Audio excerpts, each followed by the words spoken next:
Hi there. Buying or selling home comes with lots of questions.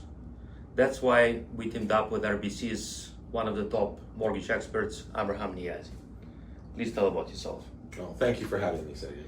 My pleasure. I've been working in mortgages, helping clients achieve their home ownership dreams for the last 26 years, most of them with Royal Bank. I specialize in first-time home buyers, self-employed individuals, and it's been quite a journey all this time working with clients, helping them find their homes.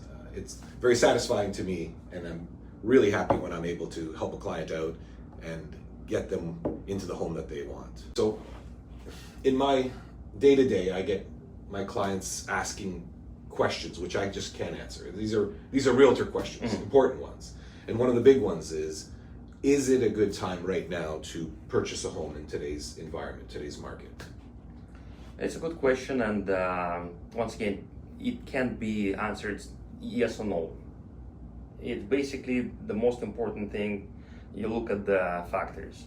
Right. You look at the number of inventory of houses for sale, for example, Which are high. which much more than we experienced in years. Right. We have lots of motivated sellers who are ready to sell and negotiate the price down. So a lot of houses are sitting on the market for a while. That's one of Yes. the things I'm seeing, right? And Yes. what does that do for the buyer? It gives buyers more opportunities to choose from and negotiate. Not up, but negotiate down. I think that's a normal course. And of course, if you financially ready, it gives you a window of opportunity to do it now.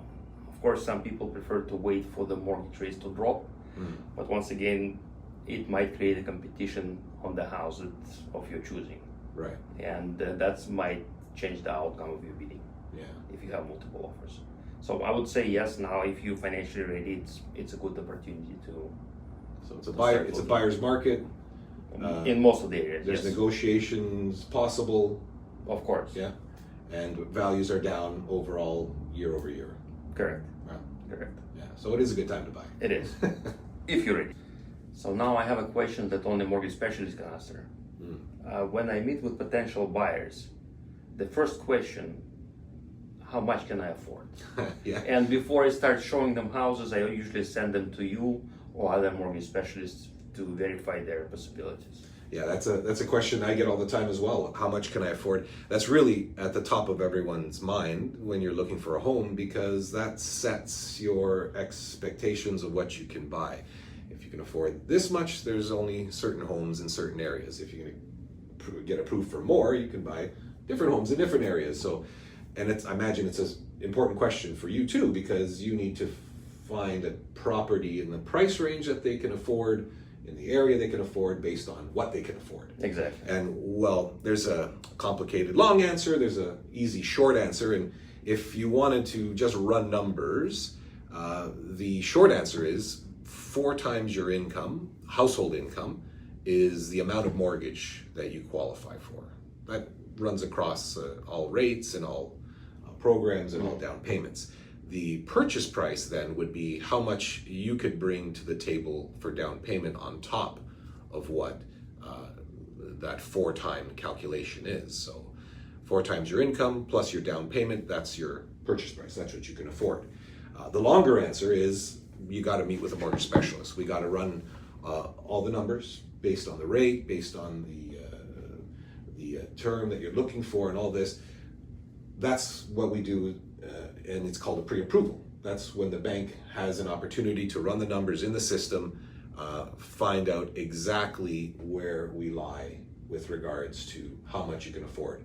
And RBC is a little different than other lenders. We have what we call a firm pre-approval, where we check everything up front. We check your income, your down payment. We do all the hard work up front. We calculate very accurately how much can be approved. And once you know that, you know your down payment, then that information you can take and find them exactly what they want in the area that they want. That fits within that guideline. And that firm pre-approval, the reason we do it at RBC, the reason RBC has chosen to do this, to set us aside from everyone else, is if you're looking for a home and you find one that you love and you end up signing on the offer, you're giving your deposit check. That deposit check is your commitment to buy, Correct. right? And if if a bank is not giving you a firm pre-approval, then you're not sure if you're going to even get that home. You're going to fall in love. You're going to do all that searching. You're going to get ready with your check, and you're not sure if the Spend bank. money on inspection. Yeah, spend money on inspection. You're going to do all this work and all this effort. If the bank is not behind you 100%, then how I don't understand how you can proceed that way and still feel comfortable. True. But if we have a firm pre-approval, as long as the property is mortgageable, as long as it fits within the numbers that we have already determined, then you're pretty much approved. We've done all the hard work, right? And we're going to check it up front. We're going to give you that peace of mind that the bank is behind you. And once it's approved, it becomes a firm pre-approval, which is again important because if you're signing off on your financing condition and your inspection, you're firm on the purchase. We're firm on the mortgage. We're not checking your income. We're not checking your credit. We're not checking if you still qualify 3 months down the line when the closing comes. No, we've done it.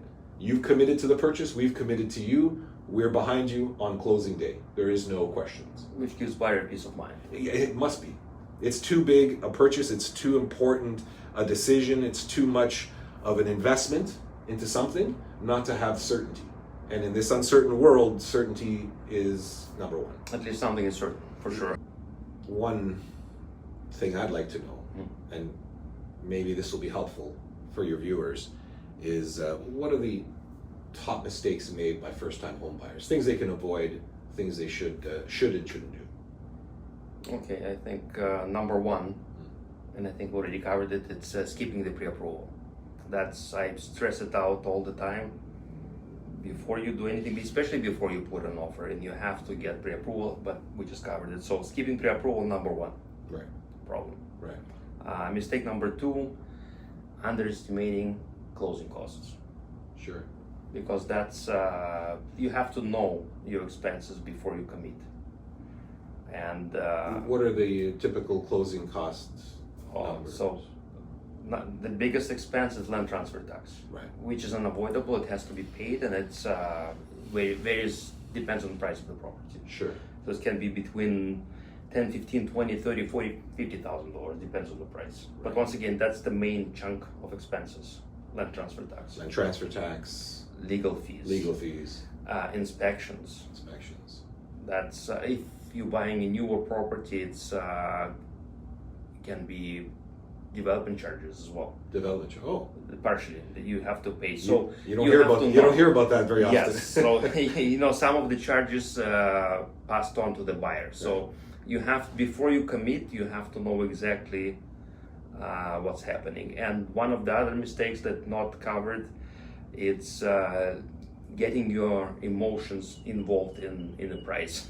Because sometimes you like the kitchen and you overlook the problem with maybe foundation. So you know what? You have to be sober when you Analytical. When you do commit to buying property, you have to cool your emotions a little bit. Yeah, it's hard to fall in love with something. Yes, but don't let it blind you. Basically, exactly. Right. Exactly. Yeah. And of course, you know what, you have to choose the right agent, and of course, right mortgage specialist to avoid all these potential problems. Yeah, do it right. Surround yourself by the right people. Correct. Makes sense. I have another question for mortgage specialist. Fixed or variable? Yeah, fixed or variable. I get that one every time. Fixed or variable. No doubt. Yeah. The current economic climate, right now, the way things are, rates are expected to drop. We've had that expectation for quite a while. Yeah, they were low 5 years ago. They slowly went up, and this year is the first time we've seen a drop since that rise.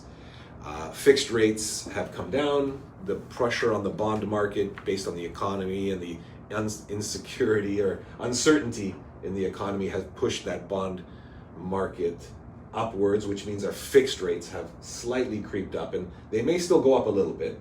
But overall, anytime, and I tell this to everyone, anytime when you're under 5% for a fixed rate mortgage, it's not a bad time to lock in, right?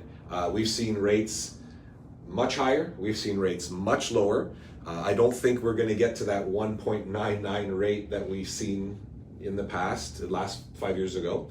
I don't think we're going to hit the 25% that we've seen in the 80s. Hopefully not. Hopefully not, but that range exists.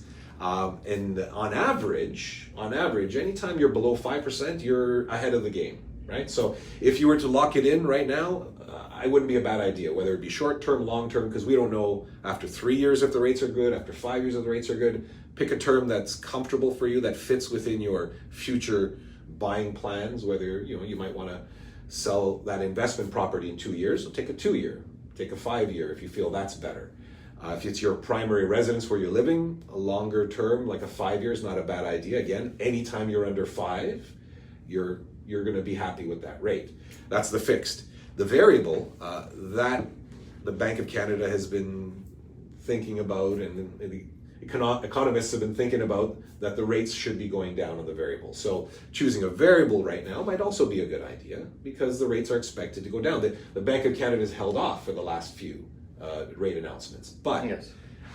If and when they do drop, you can take advantage of that drop with the variable. And then as long as you keep your ears open, keep in touch with your mortgage specialist, when the news starts to change and rates are going to start to go up, that variable can always be locked in to a fixed product with a term that is the same or longer than what remains. So you take a 5-year variable, in the first year you can lock it in for a 5-year fixed.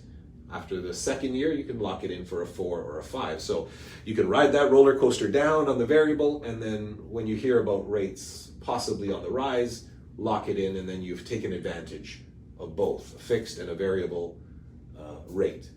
So a fixed is not a bad idea, variable is not a bad idea. Both of them work right now.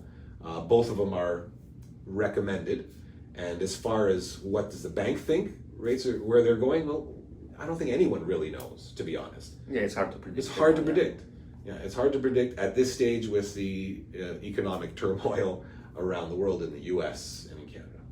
But of course we hope for lower rates. We do, as yeah. usual. We always do, of course. Thank you, Abraham, for your time. And we are here in the branch every other Friday, Dufferin and Steels. If you have any questions regarding real estate or mortgage, we're here. Give us a call, come visit, and we can answer all your questions. Yeah, thank you, Sergey, for having me. My pleasure. Thank you. Thank you very much. Yeah, I look forward to seeing you in the branch and answering your questions and seeing how I can get you into the home of your dreams. Like, subscribe, and contact us for most recent real estate and mortgage updates and news. See you next time.